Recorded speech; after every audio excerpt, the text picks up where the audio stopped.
بسم اللہ الرحمن الرحیم۔ السلام علیکم، آپ دیکھ رہے ہیں الف نیوز اور میں ہوں آپ کے ساتھ ماجد علی۔ شامل کرتے ہیں آج کی ون لائن ہیڈ لائنز۔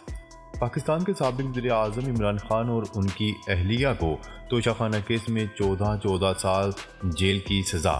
عمران خان کو سائفر کیس میں 10 سال کی سزا بھی سنائی گئی تھی۔ مجموعی طور پر عمران خان کو 24 سال قید کی سزا سنا دی گئی ہے۔ عالمی میڈیا پر یہ خبریں ہیڈ لائنز کے طور پر نشر کی گئیں۔ چین نے عملاً افغان طالبان حکومت کو تسلیم کر لیا۔ چین کے صدر شی جن پنگ نے افغانستان کے نئے متعین کردہ سفیر مولوی اسد اللہ سے سفارتی اسناد قبول کر لیں۔ چین کے عملاً اس اقدام سے باقاعدہ افغانستان میں طالبان حکومت کو تسلیم کر لیا گیا ہے۔ چین افغانستان میں 10 ارب ڈالر سے زائد کی سرمایہ کاری کر چکا ہے۔ افغانستان میں چین نے طالبان کو تیل کے 20 سے زائد کنویں تلاش کر کے دیے ہیں۔ چین کے ذریعے پوری دنیا تک افغانستان اپنی مصنوعات پہنچا رہا ہے۔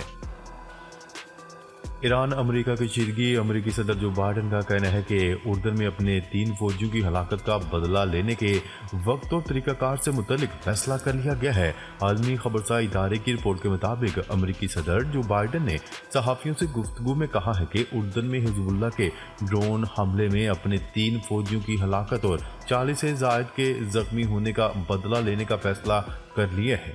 امریکی صدر نے مزید کہا کہ یہ بدلہ کب اور کیسے لینا ہے، اس کی حکمت عملی بھی طے کر لی گئی ہے۔ اردن میں امریکی فوجیوں پر حملے کے ذمہ داروں کو بھاری قیمت چکانا پڑے گی۔ امریکہ کی طرف سے اردن میں اپنے فوجیوں پر مہلک حملے کا جواب دینے کی دھمکی کے بعد ایران نے ممکنہ طور پر کسی بھی حملے کا سخت جواب دینے کا اعلان کر دیا۔ عرب میڈیا کی رپورٹ کے مطابق ایرانی سرکاری نیوز ایجنسی کا بتانا ہے کہ ایران اپنی زمینوں، مفادات اور شہریوں پر کسی بھی قسم کے حملے کا فیصلہ کن اور سختی سے جواب دے گا۔ اقوام متحدہ میں ایران کے مشن کے حوالے سے کہا گیا ہے کہ تہران کو گزشتہ 2 دنوں کے دوران ثالثوں کے ذریعے امریکہ سے کوئی پیغامات موصول نہیں ہوئے ہیں۔ خبرساں ادارے نے مزید بتایا ہے کہ تہران اپنی سرزمین پر کسی بھی حملے کو ریڈ لائن سمجھتا ہے، جس کا مناسب اور بھرپور جواب دیا جائے گا۔ نیٹو کی فوجی جنگی مشقیں روس کے لیے خطرہ ہے۔ نیٹو سالوں سے اپنا انفراسٹرکچر روسی سرحدوں کی طرف پھیلا رہا ہے۔ روسی صدارتی پیلس کرملن کے ترجمان دمتری پیسکوف کا کہنا ہے کہ نیٹو کی فوجی جنگی مشقیں روس کے لیے خطرہ ہیں۔ دمتری پیسکوف نے دارالحکومت ماسکو میں تازہ موضوعات کے بارے میں بیانات جاری کیے ہیں۔ نیٹو کی متوقع اسٹیڈ فاسٹ 2024 نامی جنگی فوجی مشقوں کے بارے میں انہوں نے کہا ہے کہ نیٹو ہمارے خلاف خطرات تشکیل دینے میں اپنا کردار ادا کرنا جاری رکھے ہوئے ہے۔ ہم اسے اس نگاہ سے دیکھ رہے ہیں اور اس کے مقابل ضروری حفاظتی اقدامات کیے جا رہے ہیں۔ انہوں نے کہا کہ مذکورہ اتحاد سالوں سے اپنا انفراسٹرکچر روسی سرحدوں کی طرف پھیلا رہا ہے۔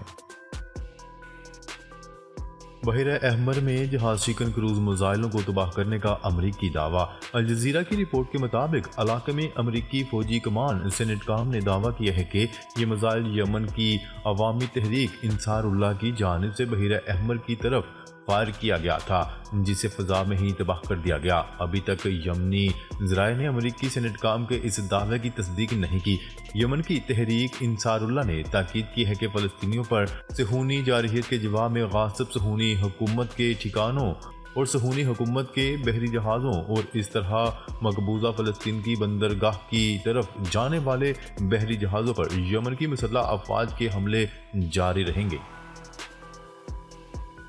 امریکی دھمکیاں نظر انداز، شمالی کوریا کا کئی کروز میزائلوں کا تجربہ۔ جنوبی کوریا کی فوج نے اعلان کیا ہے کہ شمالی کوریا نے منگل کو کئی کروز میزائلوں کے کامیاب تجربے کیے ہیں۔ جنوبی کوریا کے آرمی چیف نے میزائلوں کی تعداد کی طرف کوئی اشارہ کیے بغیر کہا ہے کہ ان کا ملک اس سلسلے میں امریکہ کے ساتھ رابطے میں ہے اور شمالی کوریا کے میزائل تجربات پر ان کے ملک کی گہری نظریں ہیں اور ہم اپنی دفاعی بنیادوں کو مضبوط بنانے کی کوششیں کر رہے ہیں۔ ممکنہ معاہدے سے نتیجہ جو بھی نکلے، غزہ سے نہ فوجی نکلیں گے اور نہ ہی فلسطینی رہا ہوں گے۔ اسرائیلی وزیر اعظم نیتن یاہو نے کہا ہے کہ حماس کے زیر تحویل اسیروں کی رہائی کے بدلے غزہ سے ہمارے فوجیوں کے انخلاء کا کوئی سوال ہی پیدا نہیں ہوتا۔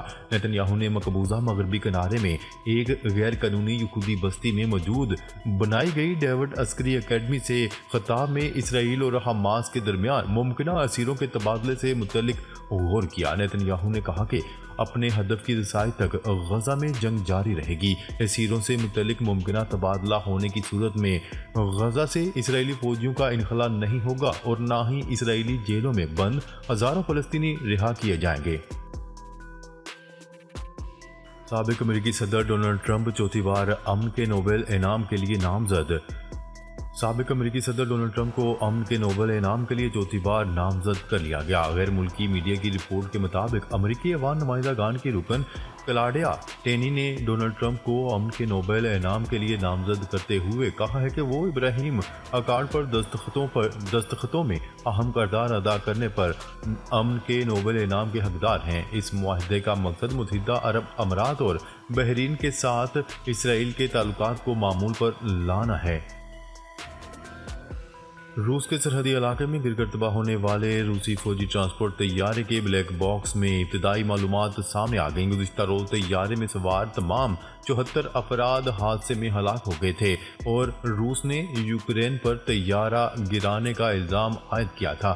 رپورٹس کے مطابق طیارے میں سوار یوکرینی فوجیوں کو قیدیوں کے تبادلے کے لیے بیلگروڈ لے جایا جا رہا تھا۔ غیر ملکی میڈیا کی رپورٹس کے مطابق اس حادثے کے ایک دن بعد 25 جنوری کو روسی فوجی ٹرانسپورٹ طیارے کے دونوں بلیک باکس مل گئے تھے۔ غیر ملکی میڈیا کی رپورٹ کے مطابق بلیک باکس سے ملنے والے ابتدائی ڈیٹا کے مطابق طیارے کو باہر سے نشانہ بنایا گیا ہے۔ آبزرور مشن نہ ہونے کے باوجود یورپی یونین پاکستان میں شفاف انتخابات کے لیے پرامید۔ یورپی یونین نے اس امید کا اظہار کرتے ہوئے کہا ہے کہ یورپین الیکشن آبزرور مشن نہ ہونے کے باوجود پاکستان میں 8 فروری کو ہونے والے انتخابات صاف شفاف ہوں گے۔ ان خیالات کا اظہار یورپین ایکسٹرنل ایکشن سروس کے سینئر عہدیدار نے 2 فروری کو یورپین دارالحکومت برسلز میں منعقد ہونے والی EU Indo Pacific ministerial forum سے قبل ایک ٹیکنیکل بریفنگ میں شریک ہونے والے صحافیوں سے گفتگو کرتے ہوئے کیا۔ عاطف اسلم کی 7 سال بعد بالی ووڈ میں واپسی۔ بھارت اور پاکستان میں کشیدگی کے باعث فنکاروں کے ایک دوسرے کے ملک جا کر کام کرنے پر پابندی عائد کر دی گئی تھی، تاہم اب بتایا جا رہا ہے کہ 7 سال بعد گلوکار عاطف اسلم بالی ووڈ میں اپنے گانوں کے ساتھ واپس آ رہے ہیں۔ سعودی عرب نے CCTV ریکارڈنگ پبلک کرنا جرم قرار دے دیا۔ سعودی عرب میں CCTV کی ریکارڈنگ پبلک کرنا خلاف جرم قرار دے دیا گیا۔ خلاف ورزی کرنے والے کو 20,000 ریال یعنی تقریباً 15 لاکھ روپے جرمانہ بھرنا پڑے گا۔ عرب میڈیا کی رپورٹ کے مطابق سعودی وزارت داخلہ نے سیکیورٹی کیمروں کے قانون کی خلاف ورزی پر سخت سزاؤں کا اعلان کیا ہے۔ اسٹیٹ بینک نے نئے کرنسی نوٹوں کے اجرا پر کام شروع کر دیا۔ اسٹیٹ بینک نے تمام مالیت کے نئے کرنسی نوٹوں کی ڈیزائننگ پر کام شروع کر دیا، جس کے بعد انہیں جاری کیا جائے گا۔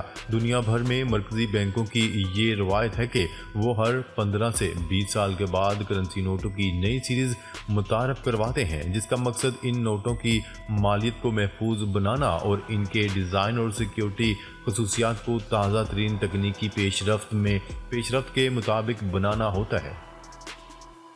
برٹش ایشین ٹرسٹ نے گلوکار راحت فتح علی خان سے راہیں جدا کر لیں۔ برٹش ایشین ٹرسٹ کے ترجمان نے نجی ٹی وی چینل سے بات کرتے ہوئے کہا ہے کہ وہ راحت فتح علی خان کی وائرل ویڈیو کے بعد ان سے قطع تعلق کر رہے ہیں۔ ٹرسٹ کی تشدد کے خلاف سخت پالیسی ہے اور وہ گلوکار کے ساتھ کسی بھی قسم کی وابستگی ختم کر رہے ہیں۔ ادارہ کسی بھی قسم کے تشدد کی سختی سے مذمت کرتا ہے۔ اسرائیلی فوجیوں کا بھیس بدل کر ہسپتال پر حملہ، 3 فلسطینی نوجوان شہید۔ اسرائیلی فوجیوں نے بھیس بدل کر مغربی کنارے کے ایک ہسپتال میں داخل ہو کر 3 فلسطینی کو فائرنگ کر کے شہید کر دیا۔ غیر ملکی خبرساں ایجنسی کی رپورٹ کے مطابق اسرائیلی فوجیوں نے ڈاکٹرز اور پیرامیڈیکل اسٹاف کا لباس پہن کر مغربی کنارے کے ابن سینا ہسپتال میں داخل ہو کر فلسطینی نوجوانوں کو نشانہ بنایا۔ اسرائیلی فوجیوں نے الزام عائد کیا تھا کہ تینوں فلسطینی نوجوانوں کا تعلق حماس کے اس سیل سے تھا جو اسرائیل پر حملے کی منصوبہ بندی کرتا ہے۔ شاہد افریدی کا تینوں فارمیٹ میں ایک ہی کپتان لانے کا مطالبہ۔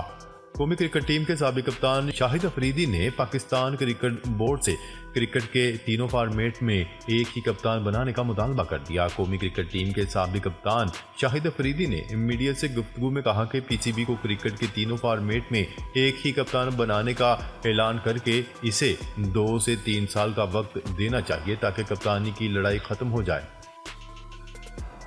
بیلٹ پیپرز کی کمی، کچھ حلقوں میں انتخابات مؤخر ہونے کا خدشہ۔ الیکشن کمیشن نے بیلٹ پیپرز کی کمی کی صورت میں کچھ حلقوں میں انتخابات مؤخر ہونے کا خدشہ ظاہر کر دیا۔ الیکشن کمیشن میں بیلٹ پیپرز کی دوبارہ چھپائی کے حوالے سے اجلاس میں فیصلہ کیا گیا ہے۔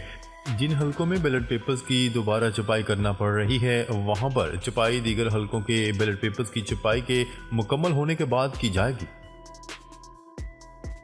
تحریک انصاف کا ایک ہفتے کے اندر انٹرا پارٹی انتخابات کروانے کا فیصلہ۔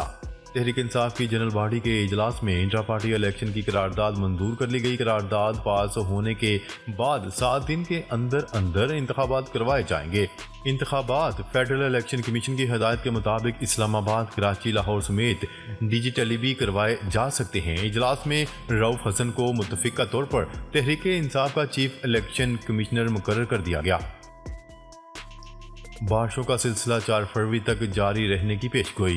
محکمہ موسمیات نے رواں ہفتے لاہور سمیت پنجاب کے مختلف شہروں میں آئندہ 24 گھنٹے مزید بارش کا امکان ظاہر کر دیا۔ اس کے علاوہ گلگت بلتستان، خیبر پختونخوا، اسلام آباد، خطہ پوٹوہار، بلائی پنجاب اور کشمیر میں مطلع ابر آلود رہنے کے ساتھ ساتھ بارش اور پہاڑوں پر برف باری متوقع ہے۔